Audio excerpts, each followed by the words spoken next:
Hello guys, मैं आशिमा। मैं आपको आज साहित्यिक स्रोतों के बारे में बताऊंगी। जैसा कि हमने पिछली वीडियो में पढ़ा ही था, अब हम पढ़ेंगे साहित्यिक स्रोत। तो साहित्यिक स्रोतों को स्वदेशी साहित्य भी कहा जाता है। साहित्यिक स्रोत दो प्रकार के होते हैं या इन्हें दो भागों में विभाजित किया होता है। पहला होता है धार्मिक साहित्य व दूसरा धर्मनिरपेक्ष साहित्य। धार्मिक साहित्य को प्राथमिक साहित्य भी कहते हैं व धर्मनिरपेक्ष साहित्य को द्वितीय साहित्य भी कहा जाता है। धार्मिक साहित्य में हम पहले पढ़ेंगे वैदिक साहित्य। वेदों में सबसे प्राचीन वेद ऋग्वेद है, जिससे हमें ऋग्वैदिक समाज के बारे में पता चलता है। उसके बाद यजुर्वेद, सामवेद व अथर्ववेद, इनसे हमें उत्तर वैदिक समाज के बारे में पता चलता है। दूसरे नंबर सूत्र साहित्य। वैदिक साहित्य के बाद सूत्र साहित्य की रचना हुई थी। इन्हें सूत्र इसीलिए कहा जाता है क्योंकि सूत्रों के रूप में लेखक अपनी बात अभिव्यक्त करता है। उसके बाद आएगा स्मृति साहित्य। सूत्र साहित्य के बाद स्मृति साहित्य की रचना हुई। सबसे प्राचीन साहित्य व स्मृति मनुस्मृति मानी गई है, जिसकी रचना 200 ईसा पूर्व में हुई थी। अब हम पढ़ेंगे पुराण साहित्य। स्मृति साहित्य के बाद पुराण साहित्य की रचना हुई थी, जो 18 है। इसमें मार्कंडेय पुराण, ब्राह्मण पुराण, वायु पुराण, विष्णु पुराण व मत्स्य पुराण प्राचीन पुराण है। शेष जो बचे पुराण वह उनकी रचनाएं हैं। मत्स्य, वायु, विष्णु पुराणों में प्राचीन राजवंशों का उल्लेख है। अब जो मैं आपको बात बताऊंगी वो इम्पॉर्टेंट है काफ़ी। तो पुराणों का प्रकाश किसने डाला? उस लेखिका का नाम था प्रोफेसर रोमिला थापर ने। अब हम पढ़ेंगे महाकाव्य। दो प्रसिद्ध महाकाव्यों के नाम हैं। पहला प्रसिद्ध महाकाव्य है रामायण व दूसरा है महाभारत।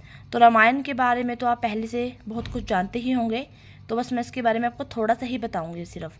तो रामायण, मौर्योत्तर काल में रामायण की रचना महर्षि वाल्मीकि ने की थी।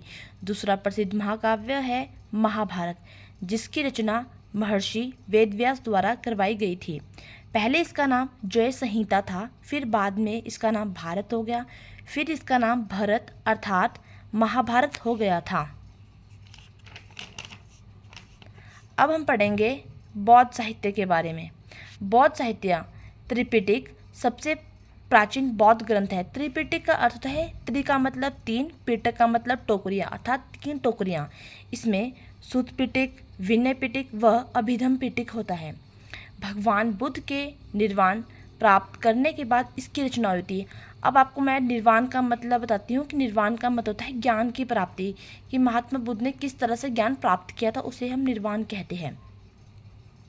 सूत पिटक में बुद्ध के धार्मिक विचार के बारे में बताया गया है व विनय पिटक में बौद्ध संघ के नियमों के बारे में बताया गया है। अभिधम में बौद्ध दर्शन के बारे में बताया गया। अब बौद्ध दर्शन से हमारा अभिप्राय यह है कि भगवान बुद्ध ने जब ज्ञान प्राप्त कर लिया था तो जो बौद्ध धर्म था उसको विभिन्न संप्रदाय में बांट गया था, जैसे कि दिगंबर, जैसे श्वेतांबर।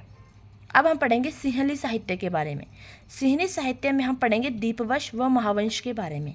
तो दीपवंश की रचना 4वीं शताब्दी में हुई थी, वह महावंश की रचना 5वीं शताब्दी में हुई थी।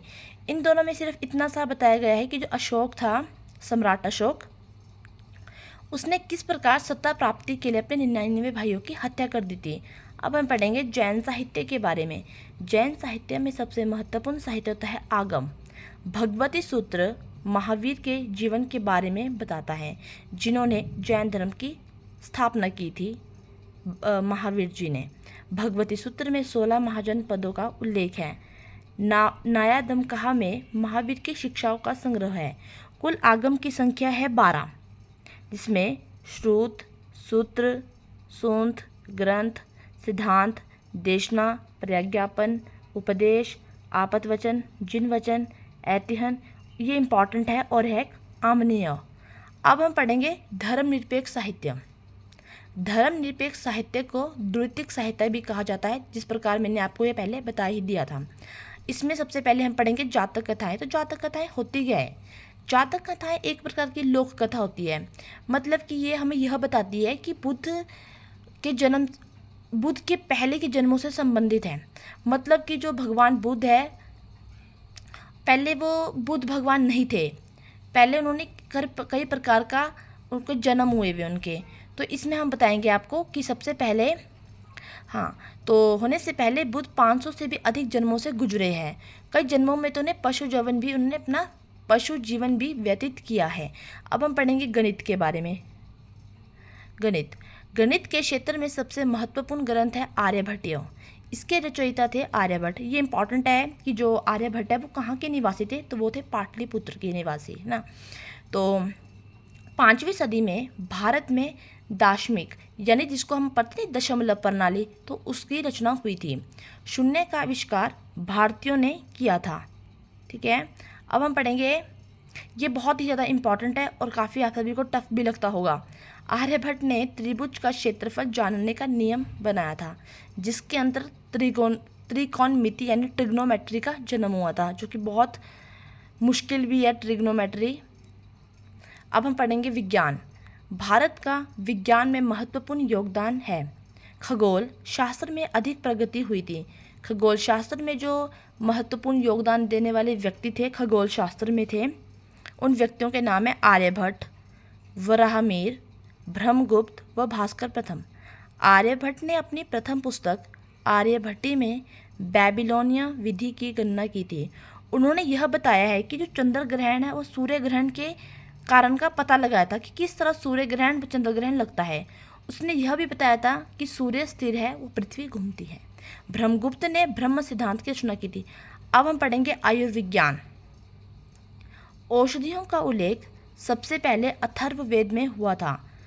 श्रुश्रुत संहिता में श्रुश्रुत एक नाम है व श्रुश्रुत संहिता एक रचना है में मोतियाबिंद, पथरी व कई रोगों का उपचार बताया गया है। जो श्रुश्रुत है ना, उसमें मतलब कि कई प्रकार की जो बीमारियां, इनका उपचार हम किस तरह से किया जा सकता है, यह इसमें बताया गया है। अब हम पढ़ेंगे चरक की चरक संहिता भी प्रसिद्ध है। इसमें ज्वर, कुष्ठ व मिर्गी के बारे में बताया गया है। अब हम पढ़ेंगे भौतिक व रासायनिक विज्ञान। ये भी इम्पॉर्टेंट है। रासायनिक विज्ञान व भौतिक विज्ञान। बौद्ध दार्शनिक नागार्जुन रासायनिक व धातु विज्ञान का विद्वान है, के विद्वान थे।